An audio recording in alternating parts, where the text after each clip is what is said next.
మీ దగ్గర ఆరాధన ఉందా అంటే ఉంది ఆరాధన. ఇప్పుడు చూడు, మేము కనుక ఆరాధన చేస్తాం, మీకు ఎవరికి రాదు ఆరాధన అని.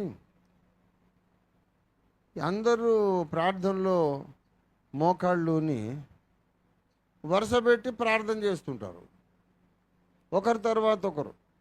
ప్రభువా, నన్ను రక్షించినందుకు నీకు స్తోత్రం, వారమంతా కాపాడినందుకు నీకు స్తోత్రం, పరలోకంలో నాకు జీవకిరీటం ఇచ్చినందుకు నీకు అని ఒక అమ్మాయిన తర్వాత మళ్ళీ ఇంకొక ఆమె, ఇంకొక అతను, ఇంకొక బాబు, ఒకరి తర్వాత ఒకరు చేసి ఇది ఆరాధన అని అంటుంటారు. నేను అడిగాను, ఇది ఆరాధన కాదు బాబు, అందరూ ఒక్కసారి గొల్లు మనాలి, అది ఆరాధన. అదే రంజిత్ తోఫీర్ బ్రదర్, మీరు చాలా పొరపాట్లు ఉన్నారు.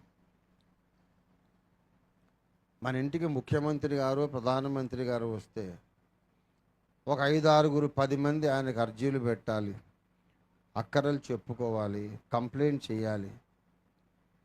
అంటే ఈ 10 మంది ఒక్కటేసారి మాట్లాడతారా, ఒకరైన తర్వాత ఒకరు మాట్లాడతారా? ఒకసారి ప్రధానమంత్రితో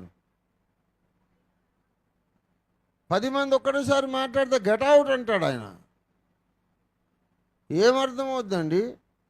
ఒకరికేమో నల్లలో నీళ్లు రాలేదు, ఒకడికేమో బ్యాంకు లోన్ కావాలి, ఒకడికి ఉద్యోగం కావాలి, ఒకడికేమో ట్రీట్మెంట్ కొరకు డబ్బులు కావాలా. అరే, ఒకరైనా ఒక తర్వాత ఒకరు రండి రా బాబు. ఒక్కటేసారి వచ్చి 50 మంది గొల్లుమంటే నేను ఏం చేయాలి? నాకు ఏం అర్థం కావట్లేదు. నన్ను కన్ఫ్యూజ్ చేయకండి, ఒకరైన తర్వాత ఒకరు రండి అంటాడు. అలాగా దేవుని దగ్గర కూడా మనం ఒకరైన తర్వాత ఒకరు మర్యాదగా మాట్లాడాలని ఆ పెద్ద మనిషి చెప్తున్నాడు నాకు. ఏమండి, ఇట్లా ఆరాధన చేసే సంఘం మీకు ఎవరికన్నా తెలుసా? నీకు తెలుసా లక్ష్మణ్? చెప్పక ఎవరికి. నేను చెప్పొద్దన్నా నన్ను కూడా చెప్పకు.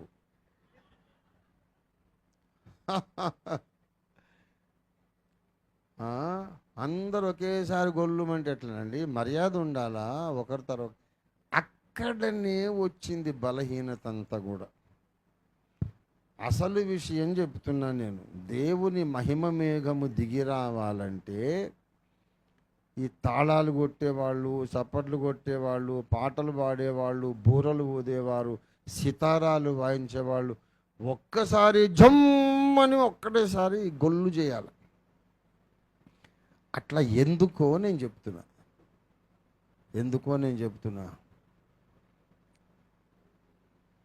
నీవు ఎవరివైనా సరే, నీవు పుట్టినరోజు, నీవు తిరిగి పుట్టినరోజు, నీవు అమ్మ కడుపులోంచి పుట్టినప్పుడు, రెండవసారి నీటి మూలంగా ఆత్మ మూలంగా జన్మించిన రోజు, ఆ నిత్య సత్య దేవుడు, అనంతుడైన దేవుడు తనలోని ఒక స్వయం స్పృహా కేంద్రమును నీకు ప్లగ్ పెట్టేసి అటాచ్ చేసి ఉంచాడు. ఆయన నీ దేవుడు. నేను ప్రార్థన చేశాను, నాకు అలాట్మెంట్ చేయబడిన స్వయం స్పృహ కేంద్రం స్పందిస్తాడు. చెప్పు కొడుక, ఏంటో పిలిచావని వస్తాడు. నా బాధ నేను చెప్పుకుంటా, నేను అర్పించే స్తుతి నేను అర్పిస్తాను, తర్వాత నువ్వు చేస్తావు. సీన్ అక్కడికి మారుతుంది. నువ్వు చెప్తావు స్తుతి ఆరాధన, అక్కడ నీ స్వయం స్పృహ కేంద్రం, నీ కొరకు దేవుని స్వయం స్పృహ కేంద్రం వస్తుంది. అక్కడ నీ నివేదన, నీ సబ్మిషన్ అయిపోతుంది. మళ్ళా నీవు ఎత్తుకుంటావు ప్రార్థన, స్తుతి.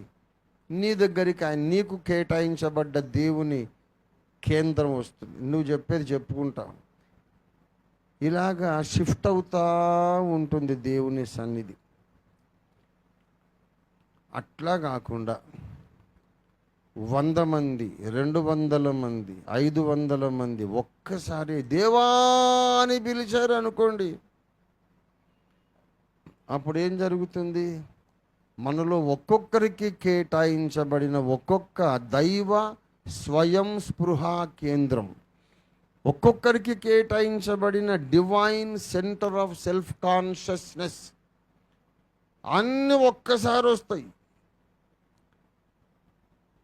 అంటే నేను ఒక్కడనే ప్రార్థించిన, నువ్వు ఒక్కదానివే ప్రార్థించినప్పటికంటే ఒక్కసారి గొల్లుమంటే 500 రెట్లు ఎక్కువ దైవ మహిమ దిగి వస్తుంది. దేవునికి స్తోత్రం కలుగునుగా. అరే మరి కన్ఫ్యూషన్ కాదా అంటే, కన్ఫ్యూషన్ కావడానికి ఆయన మనిషి ఏంటి ఏమన్నా?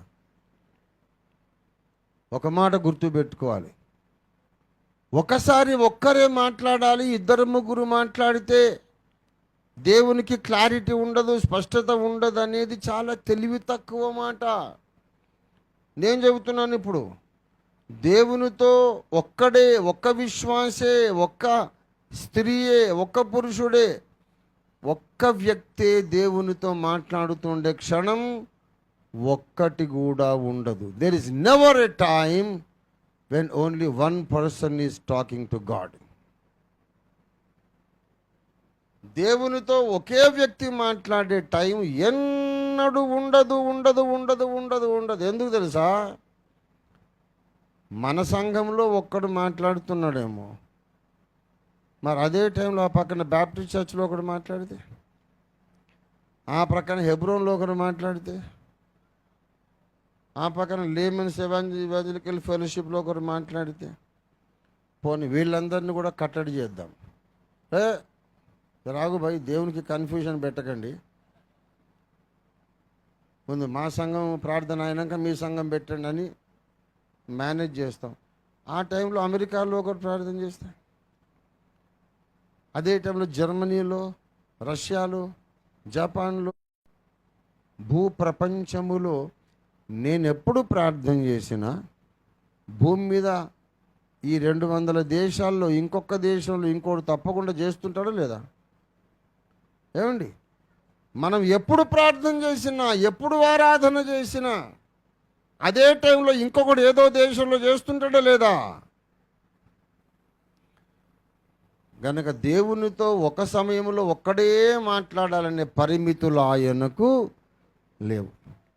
ఏకకాలములో లక్షల మంది, కోట్ల మంది ప్రార్థించిన ఎవ్వని అలాటెడ్ గాడ్ హెడ్ వానికి ఉంది. ఎన్ని కోట్ల మందినా ప్రార్థన చేయని ఆయనకు సునాయాసంగా, అవలీలగా అందరికీ ట్యూన్ అయి ఉంటాడు ఆయన.